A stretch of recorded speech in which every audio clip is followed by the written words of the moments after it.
First of all, there has to be time to play. There has to be time to reflect. The way the mind works, it makes sense of things by having time to refile what's gone on in the day whilst you are relaxed. If you're still thinking about work when you get home, what chance does your system have of just putting things in order and having some downtime? If you don't have some downtime, and this is about how the mind reacts to what you do to your space at home. So, for example, if you do your emails, God forbid, sat at the table where you have food with your family, what your brain says is, oh, this is a workspace. So when you are then sat down for that romantic meal with your other half in the space where you normally do all your work emails, what you don't realise is that subconsciously your brain is still in work mode. And you never totally relax in that space because your brain is alert for that extra email that's going to ping. So be aware that if you are going to, or you have to do emails at home, or maybe you work from home, is to have a space that's separate to the space where you relax. Otherwise, you can, what I call, contaminate that space. You need to separate it, a space for work, a space for relaxing, so your brain knows where it is. Thank you. Good answer. Great answer. Maybe I'll listen to some of those pearls of wisdom and use them myself, because I know, for one, that I am looking at email probably first thing in the morning and last thing at night, just to deal with any fires that need extinguishing immediately, and it can lead to burnout. I'm well aware of that. So you and I, Sonia, we run businesses, and I think fairly successful businesses here in Harrogate, and I adore working here, and I have my own reasons why I like it here. But why have you chosen to set your business up here, and what advantages and disadvantages have you found working in Harrogate?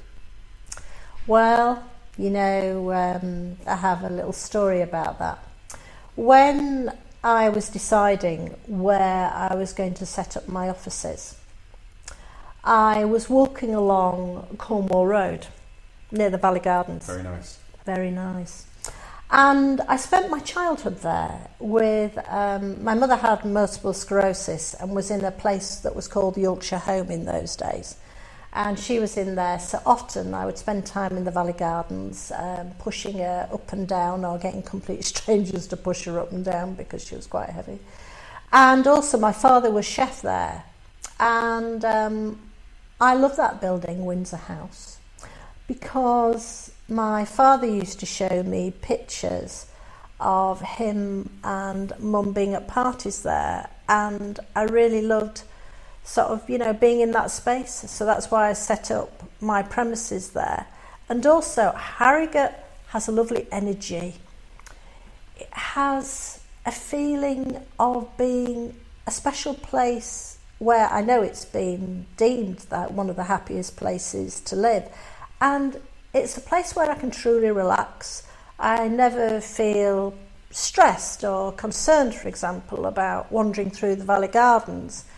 One of the best ways you can get new ideas is to be in a relaxed state, technically called an alpha state. Basically, you can get a lot more creative when there are stimulus like flowers and greenery, things like that. So I'll go for a walk through there when I just need some time to reflect and come up with some new ways of achieving something. And of course I use my language patterns on myself to shift myself. So say, all right, especially if I've got a real chance, so if I had have resolved that, what are some of the things I'd have done differently? And then I'll wait. And then stuff starts popping into the front of my mind, and I can jot that down and do something with it. Yeah, working in Harrogate is sheer pleasure. I agree with you. I feel quite relaxed most of the time here. Compared to when working in the city, you feel constantly, I must be doing working, I must be work. Everybody's walking around at top speed. Here in Harrogate, everything seems to be at a slower pace. It doesn't mean that we're sort of getting things done, at least in our minds. In Harrogate, you'll know, there are so many networking groups. Do you have any tips for people choosing which networking group to attend, if any? And also, for those that don't like networking, and I think that's most people, what tips do you have to getting the best out of networking and not being terrified in being there in the first place? Oh, well, there are several things that you've listed there, about networking, how to get the best out of it, how not to be terrified. So let's take them in order. So first of all, networking.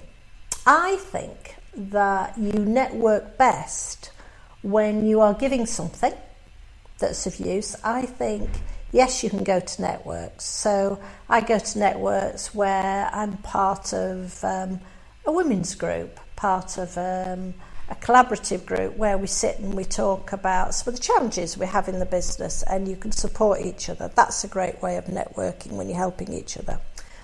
Another way that I think is really effective, that is putting on a seminar. So you are giving something to the audience, and as a result it's very easy to then network with them, because they've come because they want to meet you in the first place, or they want to know what you are offering, and then you can network with them. So that's about networking. I think set something up that's going to give somebody something. Now, being able to make the most of networking and also not being fearful. The mind will generate emotion, negative emotion, based on what I was saying earlier. If you tell yourself that it's going to be bad news, then it probably will be. So the best way to network and to prepare yourself so you're not fearful is, first of all, get yourself the list of who's going. Secondly, make connection with those people that are going, if you can, on LinkedIn, so that you actually pick out the people you'd really like to meet. Say, I understand that you are going to such and such, and I thought I'd just sort of reach out, make a connection with you, because I'd really like to learn more about your business. Notice I'm saying your business, not talking about what you do. What do they do? Because whilst they are talking, you are learning about where you might be of use to them. So reach out, make that connection, and then of course when you get to the network, you already have spoken to them on LinkedIn. You might have even had a phone call beforehand. And then you can go over to them and say, we were talking, on LinkedIn, let's now tell me more about your business. It might be a bit busy here at the seminar today. Maybe we could have a coffee later, or we could set something up that's useful to you, so I can learn more about you and your business, because it sounds fascinating. You mentioned LinkedIn. Is that really the place where you and perhaps people in your space, the coaches, is that where they do most of their networking? Is in a way it's a virtual networking? Well, I can't talk for everyone, and I find, one of the things that I find fascinating is when I look at my followers, most of them are coaches and trainers, which is interesting. And on that network, your world is huge, isn't it? There's so many people that you can reach out to, and as long as you are putting something out there that's a benefit to the viewer, the listener, maybe a quick video, and video tends to be the most impactful because they can connect with you on that film, or you put some audio on there, something that's useful to them, then there's a reason to connect. And of course, when they're viewing that or listening to that, then you can see from the stats which companies have then listened or viewed that, and then you can reach out to those on LinkedIn that are in those companies to say, I noticed that some of your colleagues have been listening to my piece on doing XYZ, or looking at such and such. Is that something that maybe might be worth talking about further? And in fact, as a result of that, I have a lot of coffees on the basis of reaching out like that. And then I learn about people. People are so rich, they're like a tapestry. They teach me all sorts of things, and at the same time I'm learning about what might be important to them and how I might be of use to them. And you know, even if I'm not of use to them, I might know somebody that could do with their services. So it's a win-win. It's about collaboration and being there for each other. I agree again. I'd like to disagree with you in this podcast, but I'm not finding any grounds for disagreements. I do like to be, you know, I'm a litigator at heart. I'm looking for dispute. I'm not finding any. We're on the same page very much.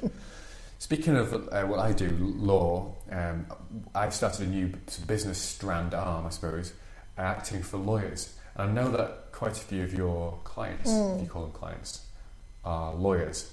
Now, not that all the listeners are going to be lawyers, and probably very few are going to be lawyers, but just focusing on law for a moment, what problems do you see most of all in lawyers, and how do you fix them, if they can be fixed at all? Well, there's always a way, Andrew. It's only a question of how. And the most common thing lawyers come to see me about, and interestingly, sometimes through the firm, sometimes privately off their own back, is networking. They find it a real challenge to go into a room full of strangers and they believe they need to go over and start talking about what they can offer, which of course is not the basis of networking. And they lack confidence. So for example, I'm working with a lawyer at the moment who is brilliant at what he wants to do. He wants to become a managing partner. And there's one thing that gets in the way. And that is that he's very much, or has been, inside himself. And he says, I lack charisma, even though he's drop dead gorgeous, by the way. I lack charisma. I don't find it easy to talk to people. And I certainly don't like going to those networking things. And it's essential for me to get that role. So I need to sort it out, Sonia, and I don't know where to start. So it's about helping people understand how to network in a way that's easier. It's about building their confidence, going back to the things I was saying earlier, finding out what's temporarily getting in the way, so doing that profile or asking those questions I mentioned, and then working with that. And to be fair, he's now come a long way and he's doing really, really well. Because one of the ways we can check that is that we always have somebody inside the firm that acts as a mentor that checks the evidence, basically. So when that individual produces their examples of what they're doing differently, then the mentor can look at that and say, yes, that is a true reflection of what this person has achieved and is doing differently. So that we're all in it together. It's about the individual, the mentor, and indeed the coach. Thank you. And I hopefully soon he'll be managing partner and would have pushed out the person who was a managing partner, who I'm sure will be miffed with you. Are there any sectors other than law, that you specialise in, or is it just quite general advice and actually it's not really sector specific? It isn't sector specific. However, what I do find is that I tend to attract particular industries, and that is manufacturing. Any kind of engineer just loves to do work with us. Pharmaceutical industry, the NHS, the consultants in the NHS are very, very stressed. And anybody who likes the process. So why is that? Well, our approach is about measurement. It's about results. It's about something tangible. And anybody who likes a process that has something that's going to measure the output, they are attracted to that. What we don't attract is people, who just want to have a chat, because we start with, our approach is about getting a result you can measure. Oh, I just wanted someone to talk to, and say, well, I know lots of people you can have a chat with. We are just not the right people, because we are interested in getting you from where you are to where you want to be in a way that can deliver results that are tangible. Thank you. So Sonia, you're an executive change consultant, a form of coach, I guess. I've got one and I'm going to hopefully floor you here. I bet you don't have a coach. Do you have a coach? I do. I work with somebody... I'm going to catch you out with a question at some point. I know I am. You've got a coach with a coach. Good. I'm glad that was how you answered it. Why? How does your coach help you? Well, what's fantastic about him is that he puts me on the spot. And he challenges me when I think that, something's not working, or I'm sort of, I don't know, when something's not quite right. Alan will say to me, well, Sonia, okay, so what's that based on? Give me some evidence criteria for that. And we discuss it, and I can then move on in a new way. So he shifts my thinking. And I like that. I like to be challenged. I like to be put on the spot. And in fact, when I was developing my programs that I run on teaching people how to coach themselves so they can get the results and develop that expertise inside the organisation, I appointed a lady called Henry. Now, Henry was a nightmare. She was a nightmare because she used to use a red pen, and she would just put a line through all sorts of things in my work and tear it apart. And being a perfectionist at heart, I would often burst into tears when she worked with me, and yet I would still keep paying her to put me through hell, because it then meant that I produced something that was truly exceptional, was worth having. And it meant that when I was delivering my programs, because I only deliver to a maximum of 8 people at any one time, because I believe the emphasis should be on practical, that I could only get better and better. And I think that's important. Everyone, each of us, needs to be challenged by someone. And we need to have our earlugs pinned back and ready to receive. So in a sense then, you've become the best possible version of yourselves, knowing what you know and then having a coach to keep you in check. You are as perfect a Sonia that could have been produced. Well, and not in an arrogant way, I'm asking you, but that surely is the logical progression for that. Well, I'm the best I can be, with all my wonderful talents and all the things that make me me. And I learn all the time from my clients. What I love about clients is that some clients can come in with the most challenging of situations, and they put me on the spot and say, well, I paid my money and you guarantee results, so how are you going to help me fix this? And I've had some very interesting cases. I mean, recently I was called by somebody in Wales who is a client of mine and referred me to go to Welshpool because they had a farmer that was trapped in his farmhouse. He couldn't get out and show his sheep. And I said, oh, right, okay. I said, all right then, well, I certainly I can do that. And he said, he hasn't come out for months and he needs to get out or he won't show his sheep at the show. So can you go over there and fix it? And of course, they are used to me doing guarantee contracts with them over in Bangor. And I thought, oh, okay. I said, right. So I said, well, I need to have a bit more information than that. Well, you can talk to the family. Oh, okay, we'll get the family to ring me. So, because he wouldn't go on the phone. So they rang me and they said, oh yeah, Dad hasn't been able to get out for months. Anyway, I drove over there and they said, oh, he won't let you in, you know, he won't let you in. And I said, okay, so if he had have let me in, what would that have involved?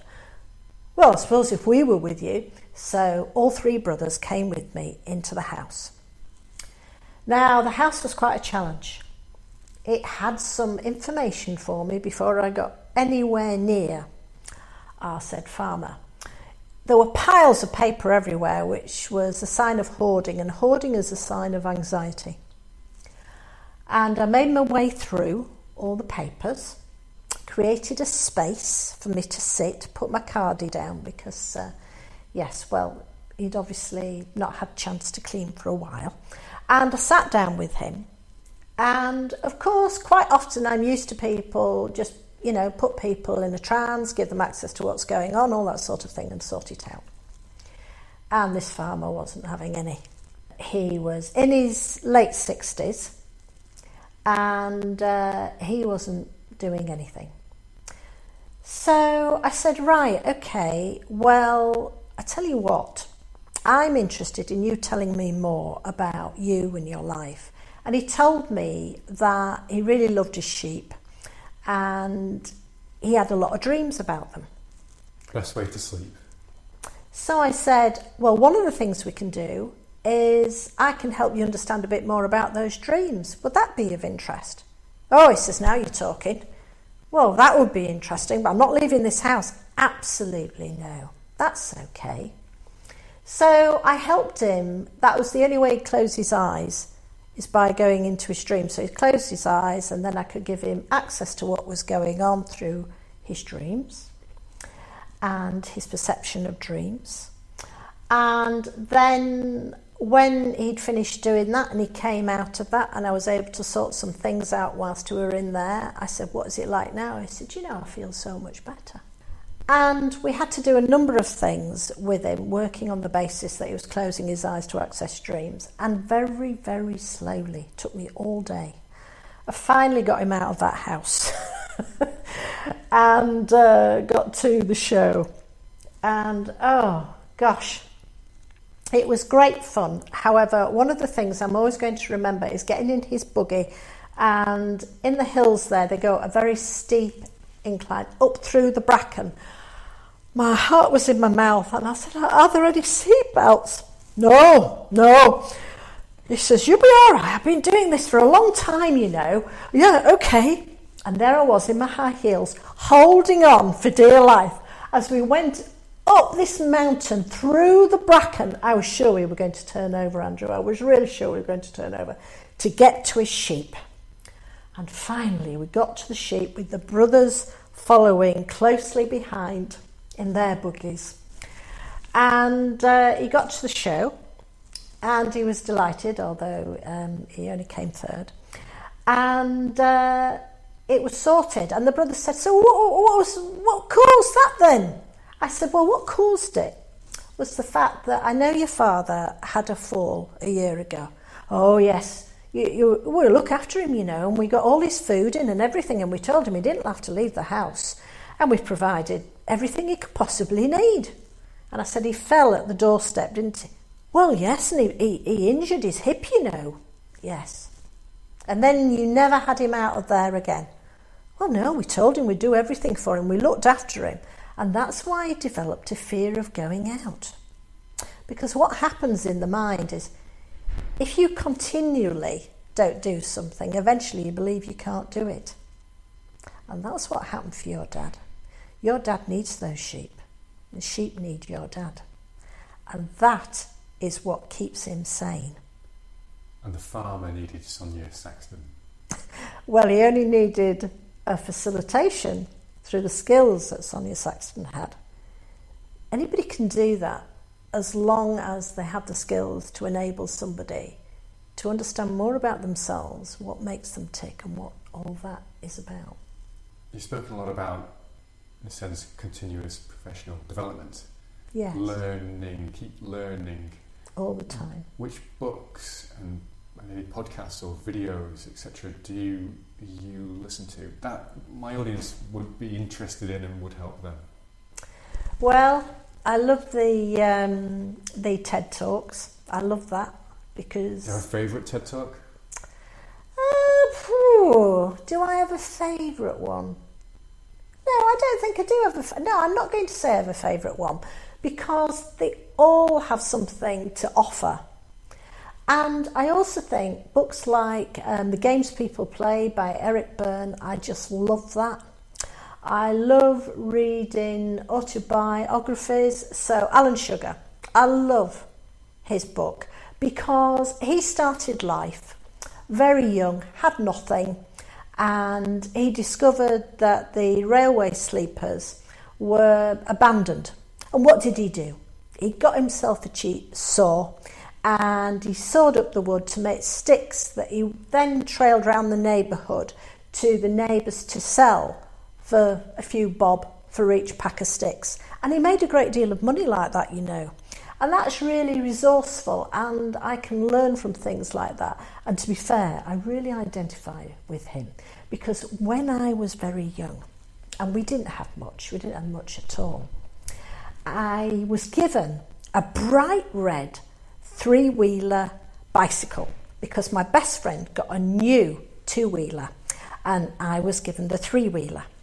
And this was fantastic for me because it had a boot, and in the boot I used to collect all the bottles from the neighbourhood, put them in the boot, balance them on the handlebars, cycle to the shop and get my money back so that I could go and get some chips from the shop, because things were a bit tough when I was growing up. My mother had MS, she had TB, she was in a wheelchair from me being about 5. And my father was a chef, so he was out all day. And, you know, making things work was pretty tricky, and one had to be resourceful. And I'm very grateful to that childhood, because doing those things and having to find a way to make things work made me what I am today. It might sound strange, and my father was killed in an accident when I was 10. I'm sorry to hear that. And my mother died a year later. And wow. What I'd like to say about that is, some people say, oh, that's terrible. Actually, it was a gift in a way, because as a result of that, I had to find a way to make things work. And it meant that whatever I was faced with, I could sort it out. I'm somebody who always finds a way, because if you know there's always a way, it's only a question of how. You will work it out, because it's what you believe. And that is an approach to life that will make a big difference to your business, to your life, and anything that comes up. Because let's face it, every day there'll be some kind of challenge, and you can always find a way. Powerful stuff indeed. Now, I didn't think I was going to ask you this question, but it must follow that really sad story, which somehow you've managed to use in a really positive way. Do you have any advice to people listening who are going through a grieving process? Granted, you were young when this happened, but from the people that you've coached, from your own experiences, is it even possible to give any tips about grieving and bereavement? Well, it's funny you should ask me that, Andrew, because I received a call last week from an MD that I've worked with in the past, who had lost his brother, and he lost his brother 3 months ago. And he said, sorry to ring you out of the blue, Sonia, I'm just not coping very well. I keep breaking down. I said, tell me about that. And he said, well, I keep breaking down because, you know, I used to sit with my brother. Once a fortnight, we'd go out for a few beers and we put the world to rights. And you know what? He's not there anymore. And I don't know, I'm just not coping. I said, right, here's what you do. Have you got some pictures of him? Well, yeah, of course I've got pictures of him. Have you got a favourite one? Well, yeah, I've got a few favourite ones. What would it be like if you sat down with those pictures, might be once a fortnight, grab a beer and have a chat with him. Tell him about what's going on for you. And maybe you can have imagined some of the things he might say back to you. Well, yes, I can. Have that time with him and tell me what that's like for you. You know, we'll have another chat on the phone about how that is, and then you can tell me how it's going. And also I said, remember that going through a grieving period, remember it is normal to go through that initial denial. Then you'll go through the sort of, you know, being a bit angry stage. Then you might go through the bit about bargaining, if only it'd be me instead of them, all that sort of thing. And then you'll sort of go through the, oh, well, you know, how am I going to cope with this, and start accepting it and then moving on.